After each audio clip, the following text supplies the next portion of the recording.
Well, here we go. It's rapper extraordinaire 360 in the green room with me today. 360, aka Matt, an absolute treat to have you here with me today. Thank you for joining me.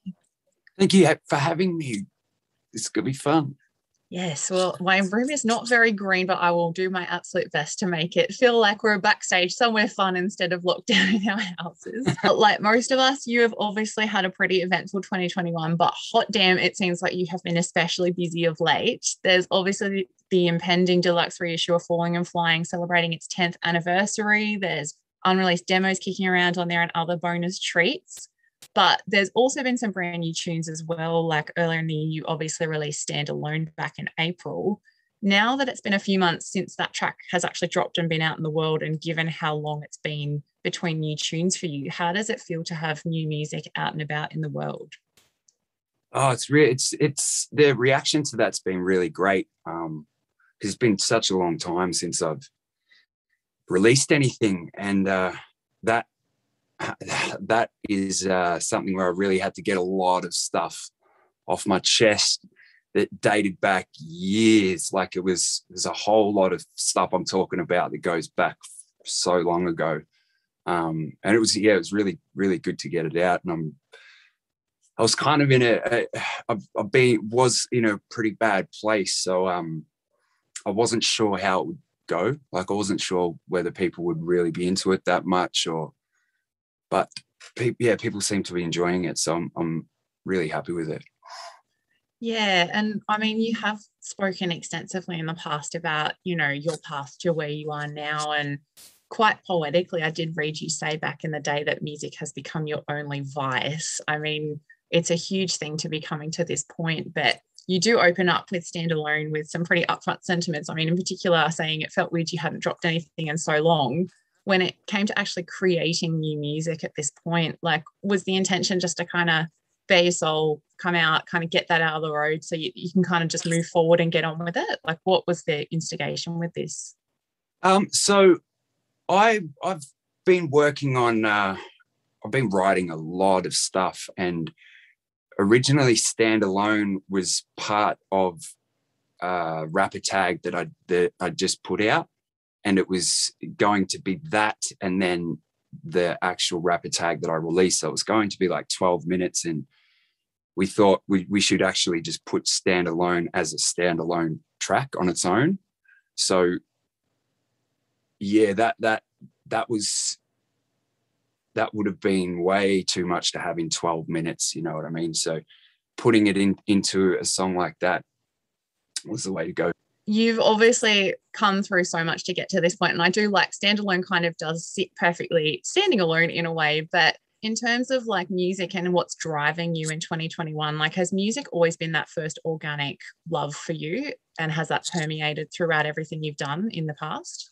Yeah, absolutely. Like the music is the best therapy. Just writing songs and just talking about how I feel is just it's I get regular therapy as well, and I think writing is the best.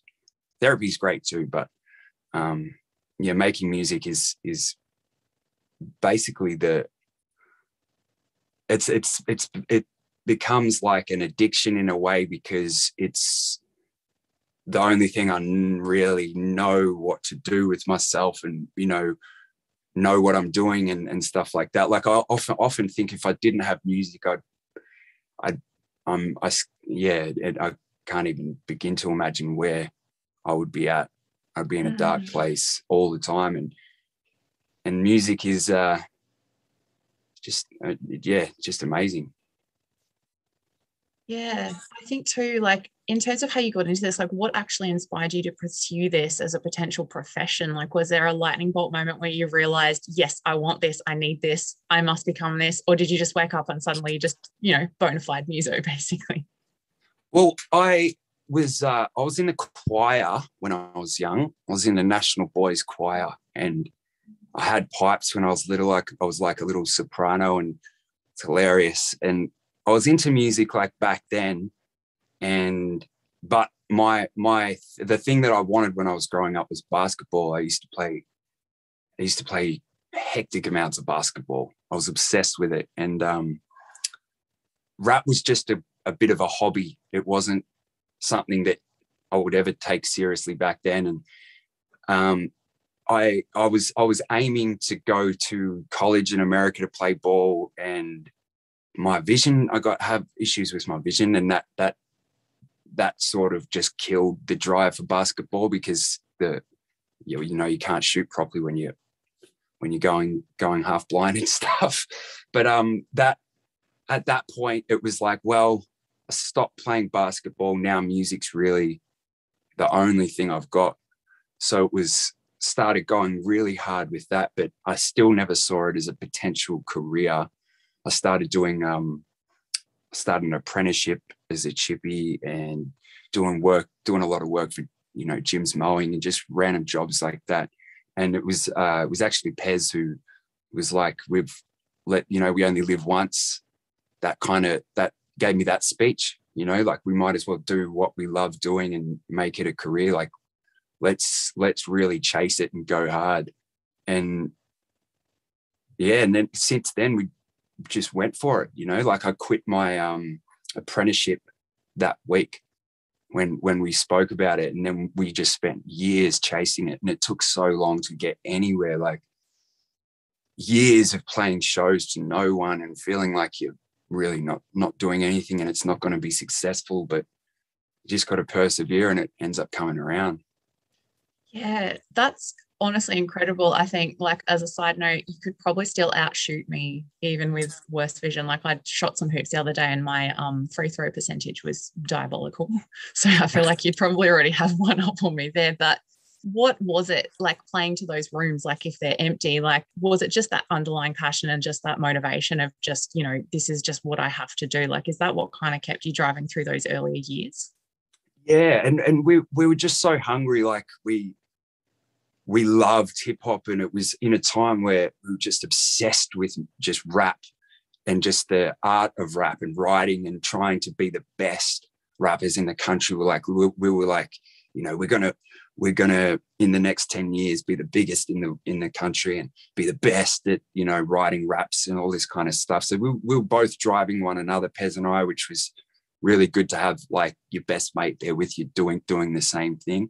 Like, if I was doing it by myself, I definitely don't think I'd be where I'm at, Yeah, 100%. I guess it's the same as like with exercise. If you have someone not to hold you accountable, but I guess just to motivate you, challenge you sometimes, and just keep you pumping.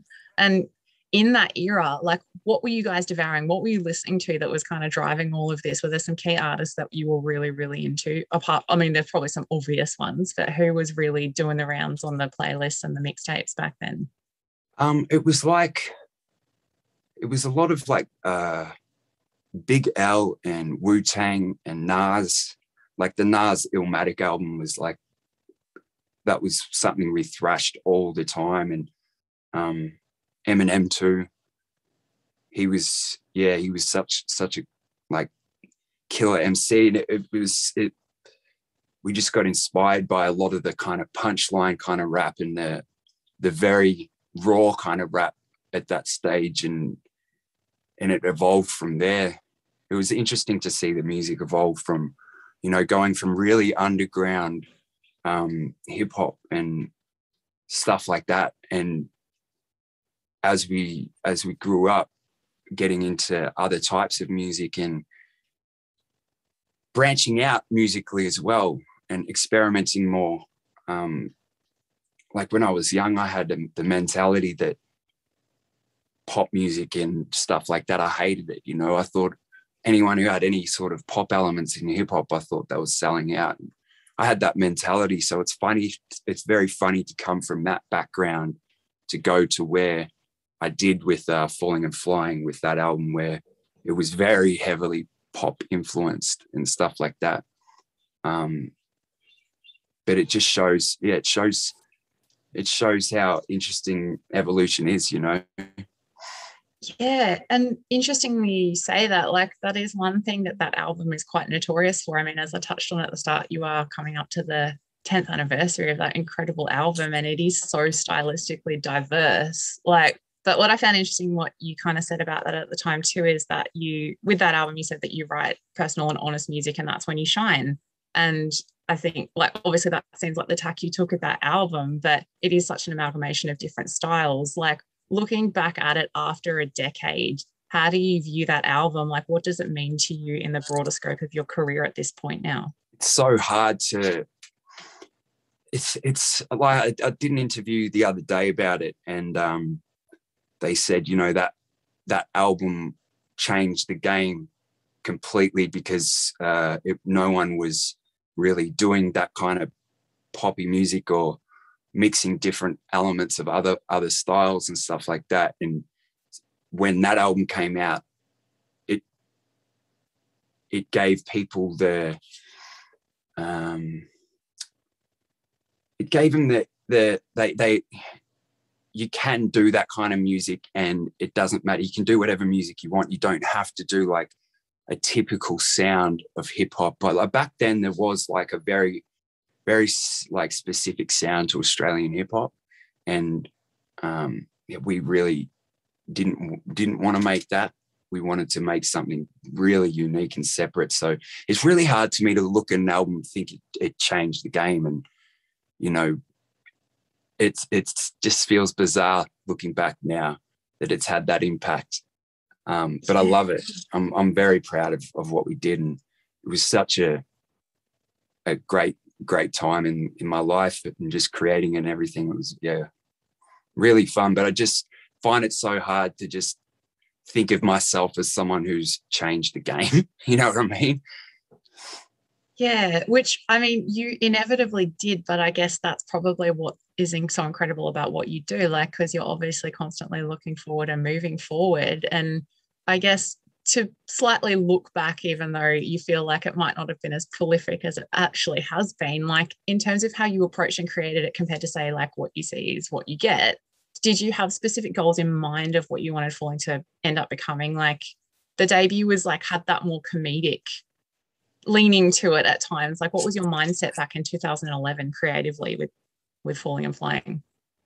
So it was like around a time where I was really obsessed with songwriting, and pop music was really influential, as obviously with that album. Like I was getting into like all sorts of different tunes, like the Beatles, and even stuff like Lily Allen and Mike Snow, and just all sorts of stuff. And I was really, really focused on writing complete songs rather than just writing good raps with kind of choruses and stuff like that.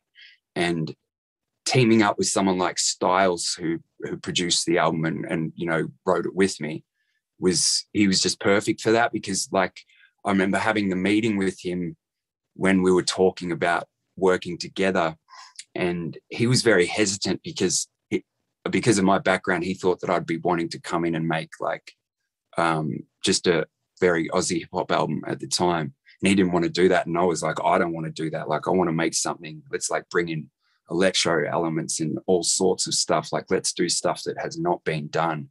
And we did like 3 songs, and the first 3 songs we did, we were like, well, we're on to something here. Like really there was something special to them. And Pez, at the time, Pez had blown up with the festival song, and he had a meeting with EMI to discuss going forward label-wise with him. And he was like, you got to play them these songs in the meeting.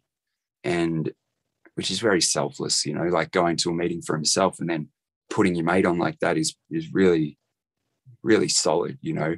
And they heard the songs and were just like, bang, straight away. They jumped on it and they were really, really keen. It was really cool. They actually wanted to market me as the male Lily Allen.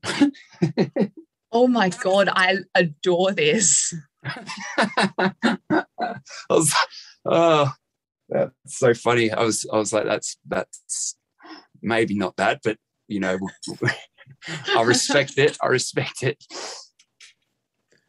Yeah, I mean, that's a huge, I can't get over that. I'm kind of in love with that. But obviously, like you did so many other things on that, but clearly they had something in mind for you with it. But like Falling is full of so many amazing tracks. And obviously, you know, there's a heap that everyone would have their own affinity to. Given there's been a bit of time, and I hope it doesn't feel like I'm asking you to choose your favorite child, but is there a secret or not so secret track on that album that you have had after all this time? Is there one you've got a secret soft spot for still? Yeah, so like I Hope You Don't Mind is probably my favorite on that one. It's the most personal, and really I get kind of emo on it and stuff. But I really like Run Alone, which is just the best song to perform live. Just such an anthem. Every time we play that, it's just absolute craziness. It's so much fun.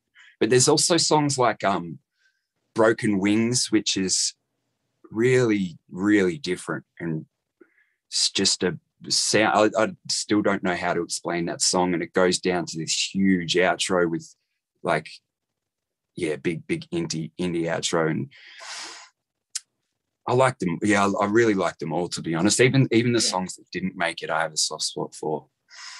Yeah, I like that though, because I always try to make myself answer that question when I ask other people, because I feel like it's fair. And I feel like when it came out, it was still of the era where I still had CDs, I was still pumping them in my car. And I think it's because every time my car started, it would start the CD again. Like my car was not technologically advanced to like resume where I was playing. So the takeoff would always be the first thing that would start when I turned on my car. So I'm like, I've always got a soft spot for that. But it's like, maybe because I've heard it, you know, so many times. But yeah, I think it's nice to have an affinity with all of them, and there's so much light and shade going on with it, so there's definitely a lot to kind of unpack. And the exciting news is too, we are going to hear some tracks that didn't actually make the first round with some demos, and obviously you've got some exclusives that are coming out too. Like, what was the call to include or not include some of these songs at the time?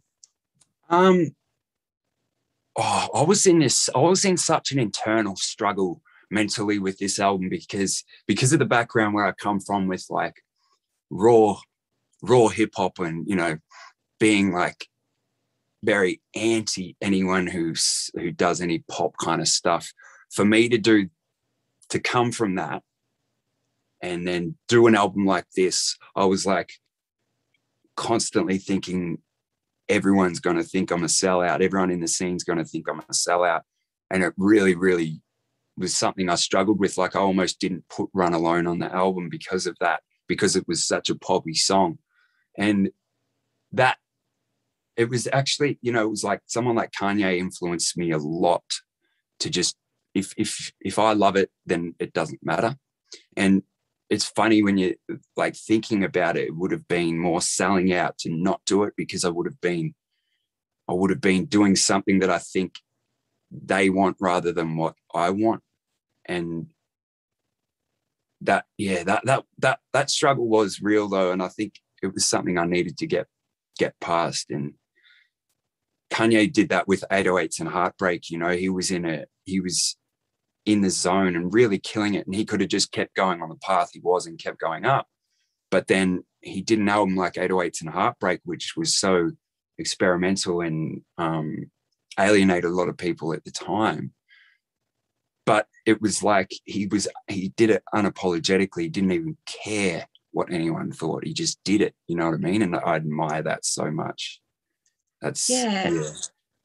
Well, and that authenticity comes through it. And that's the thing I feel like, you know, everyone does it their own way. And some people would look at that and think, no, that's a bit too risky. It's a bit too outside the comfort zone. But I think it's really, it's exciting to see people just do it their way. And it resonated very well. So the risk obviously paid off. But I think either way it would have paid off. Like that's what's incredible about art. So yeah, it's a wonderful sentiment to actually be able to do that. And not only that, we're also getting to see and hear this album on vinyl. Like I'm a sucker for colorful vinyl, so I got so excited to see it.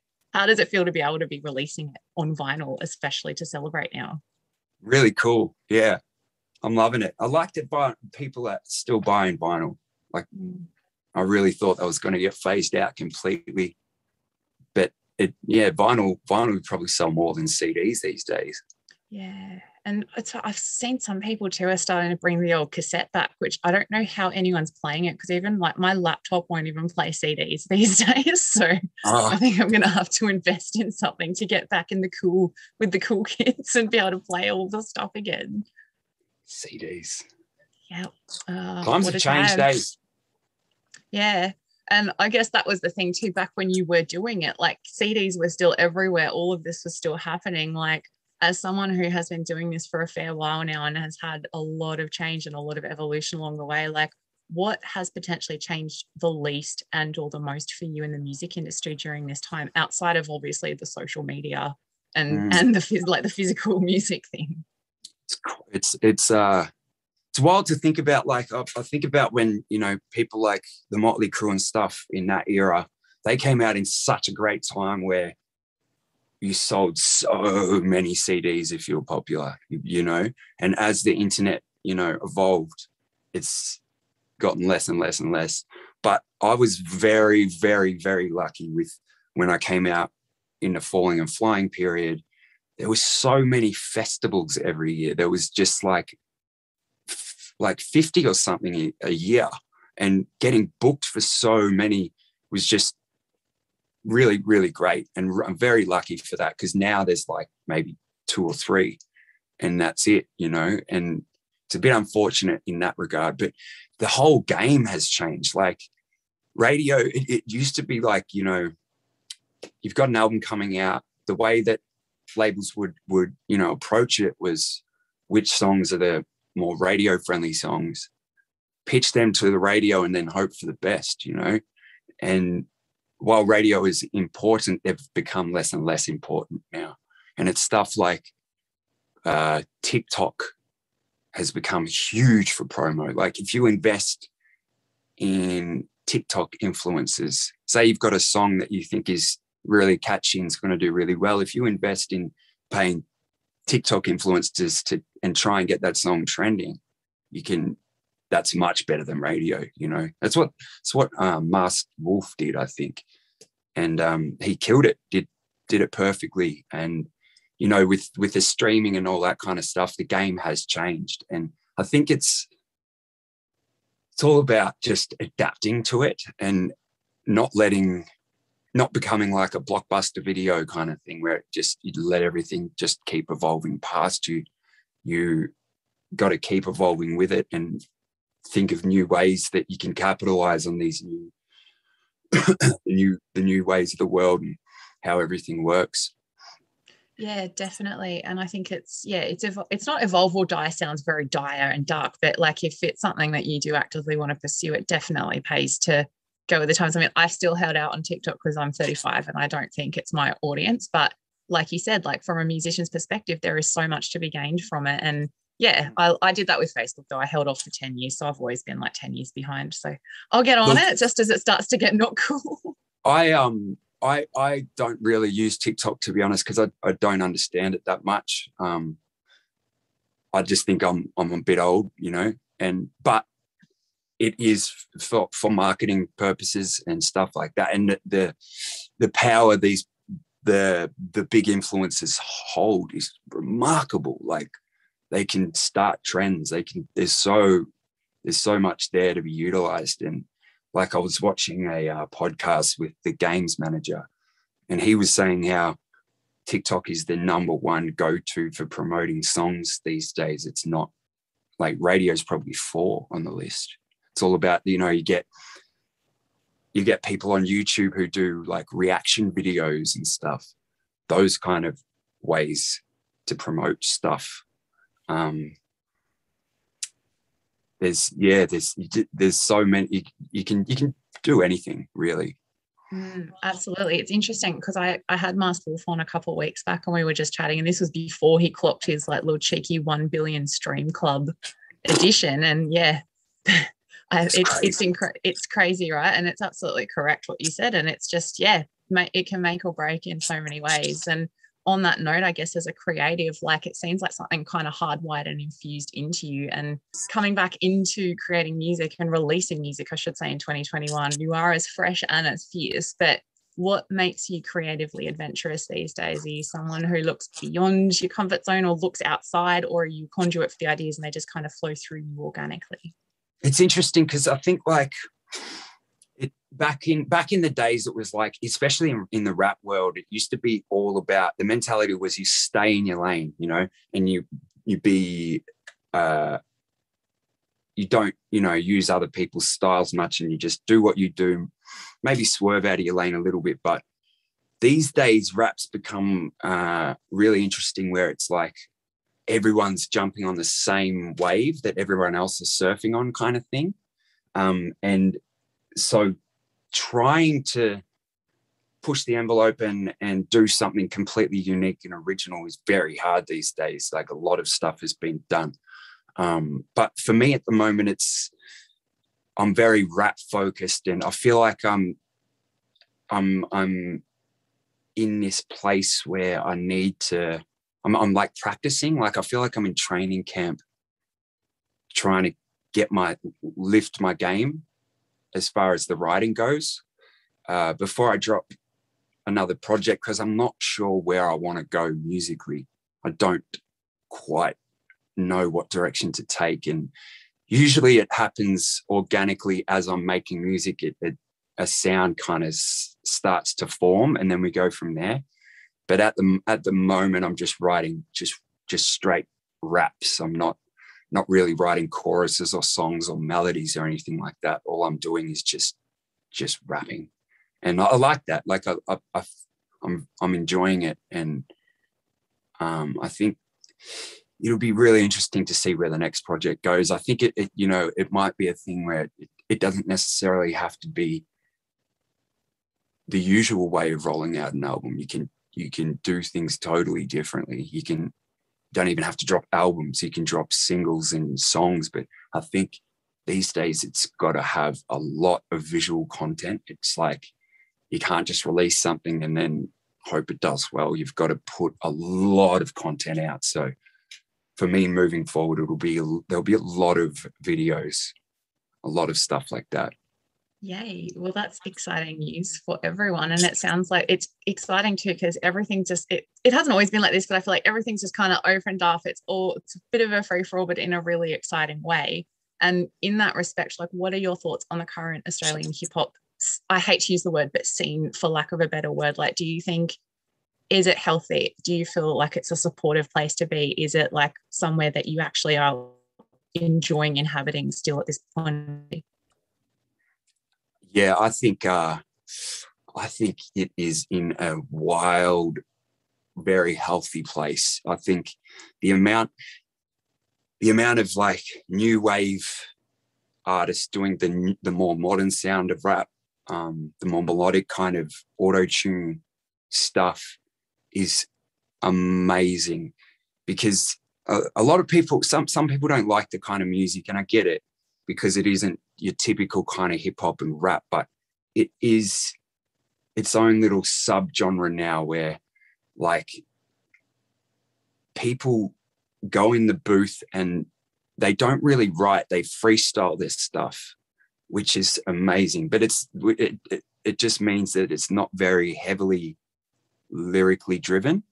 It's more just about the energy and the melodies and stuff like that. But I think when you go and record something, whatever comes to you without thinking, like freestyling a melody or singing, that is the most purest form of creating in my mind. And I think so many of the new rappers and stuff like that have captured that, and they know what they're doing. And there's so many talented kids out there now. It is just amazing. Like, every day I'm listening to new dudes that have got no really fan base or anything like that, but their music is incredible. And that's just for that style. But there's also room for so many other avenues and lanes. Like, there's so many rappers that are doing, like, say, more 90s style of hip hop, more golden era kind of classic rap. And if they do it well, they get a big following, and there's like room for everybody. No matter what kind of music you make, there's room for everybody to really succeed and everyone to do well. Like if you look at someone like me, there's a lane for the type of music I make. There's a lane for someone who's completely opposite to me, like someone like Cursor, right? His lane is great. Like it's amazing. He's carved his own path without using the industry, where I had the industry in my pocket. There's people like Wombat, who's very raw and very, very technical, and he's killing it. And there's a big fan base and following for him. And there's people like Chillin' It. Like there's so many different people, and it's really cool. I think we're still in the early stages of development in this country for hip hop, but it is really cool to just see so many different people doing it now. It's like back in the day when I started rapping, it was like frowned upon. I didn't like telling people because you get teased for it, you know. And now everyone's really doing it, but there's so much talent. Like there really is. Like look at Kid Leroy. Like he's absolutely killing it, and it blows my mind. And you know, like we should be so, like Australia should be so proud of that. Like he's a superstar, absolute superstar, and he's killing it. I love it. I just love that there's room for anyone to really do it. And if you're good, the music will speak for itself. Yeah, I think that's the biggest sentiment for it. And that's why, you know, potentially when there are hurdles and that, like you just keep going, because if you're good, you're good. And it's exciting to see it not so much of an underground thing these days too, with so many of these genres like heavy music, hip hop, all of that, all these underground stuff, like they're blowing up and overseas are loving them. So yeah, it's incredible to witness that, and it's inspiring too. But as someone, you have played an insane amount of shows with so many incredible artists. I mean, you mentioned Eminem earlier at the start, like you've played, obviously you did the Eminem and Kendrick Lamar tour, like mind-blowing, ridiculous, amazing. But what was it like that moment you walked on stage with that tour with those incredible artists? And I know publicly at the time you did also reveal that it was your first tour you were performing sober as well. That was like I never played stadium before, you know, like that is so amazing. Just walking in for sound check and just seeing the big stage setup, and was just like, holy shit, we made it, you know, like that was kind of a moment. And getting up before the show, when you're an opening act at a stadium, I was like so nervous because I just thought no one would like me. Everyone's there to see Kendrick, Cole, you know, Eminem. I'll say M. I'll just pretend like we're friends. But I love it. I thought they'd hate it, but it was really received well. I was actually really, really surprised by New Zealand, because the New Zealand crowd was packed by the time I went on, where the shows in Australia were they weren't completely full. They were still coming in. But the New Zealand reception was amazing. Like it was so much fun, and I wasn't expecting it. But I don't usually get nervous before shows, but I wouldn't say it was nervous where it's like I'm freaking out. I was just so pumped. And when you just step onto the crowd step onto the stage and everyone just starts cheering, it's like just kicks, or the adrenaline kicks in. And it's just such a crazy feeling. I wish everyone could experience it. Yeah. Oh, I can't even imagine. Like I get nervous just like, you know, going on the phone some days with people. So I think that will be obviously slightly more amplified for you, but obviously that you've come so far since then. Like, is there still a bucket list event or person you would love to team up with or tour with or perform at in the near future when touring can actually get back on the cards finally? Yeah. bucket list tour wise, well, I'm not really sure. I haven't really been thinking about the performing aspect because I just don't know when it's really going to come back. You know, like I've got a festival coming up in October in Sydney. I really, unfortunately, don't see it happening. Like I'm sure I think they're going to cancel it, which would be shocking. But yeah, I haven't thought about the live aspect. But as far as like bucket list, like I've always wanted to work with CeeLo Green. I absolutely love him. And also wanted to do my ultimate bucket list is to do a project with Hans Zimmer. Yes. Who is just so incredible and one of my favorite artists in the world. I just want to do a project with him where it's all very cinematic and there's no hip hop elements really involved. It's all string sections and really cool. Just how he makes his music really, but with me telling a story. So it's like more like audio kind of cinema. You know what I mean? Yeah. I'd love to do something like that. I think I will do something like that, but it just won't be with him. Yeah, never say never. He's still doing stuff, so I'll back it. Let's get this happening.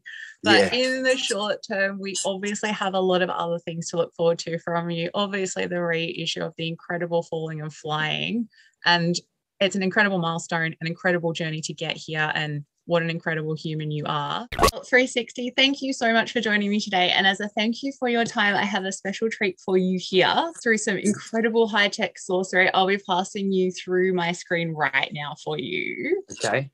A pair of Yamaha headphones. Oh. The power of technology. Science. And now we're twinning because I have the same pair, and you can also ignore strangers on the street when we're allowed back outside with these bad boys on. Nice.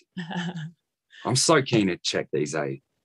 Yeah, they're definitely keeping my hair intact too, so it's definitely a win. But more importantly, thank you for joining me today, and here's to an incredible rest of 2021 and heading into a huge 2022 as well. I can't wait to see what you get up to. Oh, thanks so much. Thanks for having me. Hey, appreciate it. Likewise, been great fun.